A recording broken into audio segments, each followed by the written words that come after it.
Hello and welcome to day 24 of 73. Now, when I think of the number 24, it could be the number of hours in a day or 2 dozen, or we could really pass it out to how many times it is divisible.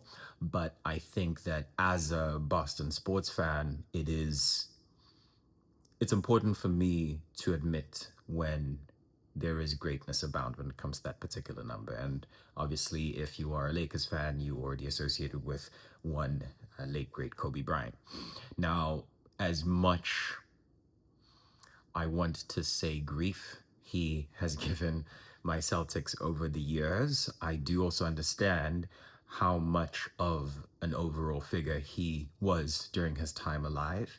Sadly, he was taken from the general public far too soon, I think, because even beyond his impact in the sporting world, he was an exceptional role model and was an exceptional father. And in many ways, he will definitely be missed by anyone. And I think the world is worse off without him being around. Now, why I do want to mention him is because in my life, there are very few people that I would say I saw them as being consistent in not only their commitment to greatness, but also in the ability to be as vulnerable when wanting to become a better person. I know there are a lot of different sports figures who talk about his relentless work ethic, but I did purchase his book, Mamba Mentality, and looking at the scope through which he approached a lot of things was very inspiring to me. And unfortunately,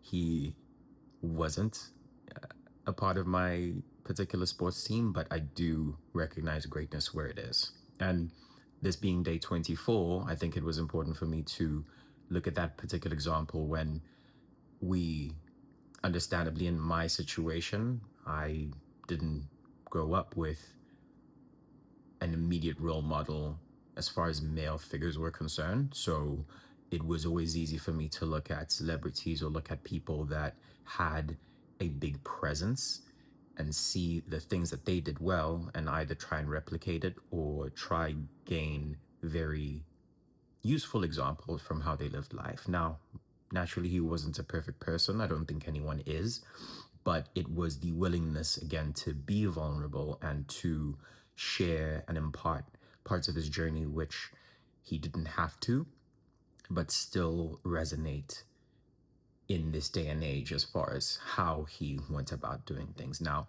I can't go into great detail in terms of what those things were, but obviously, if you are interested, you can be able to search that up.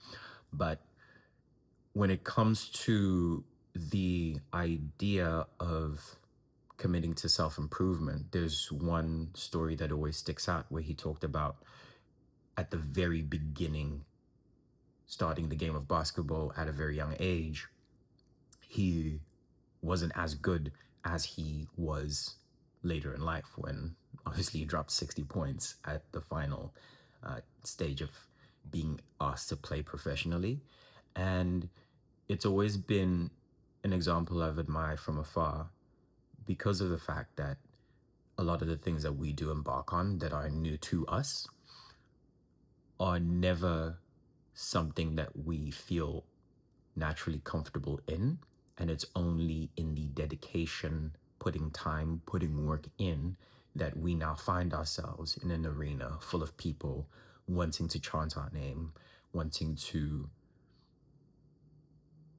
emanate any kind of greatness or commitment that you might have put forward. So, with that being said, understandably, it is still a long way to go for me as far as my goal is concerned. But whenever, again, I think of the number 24, it does remind me that there was once a person who came through and really put themselves out there so that others can see what that would look like. So, shout out to Kobe, shout out to the Lakers fans, shout out to his family.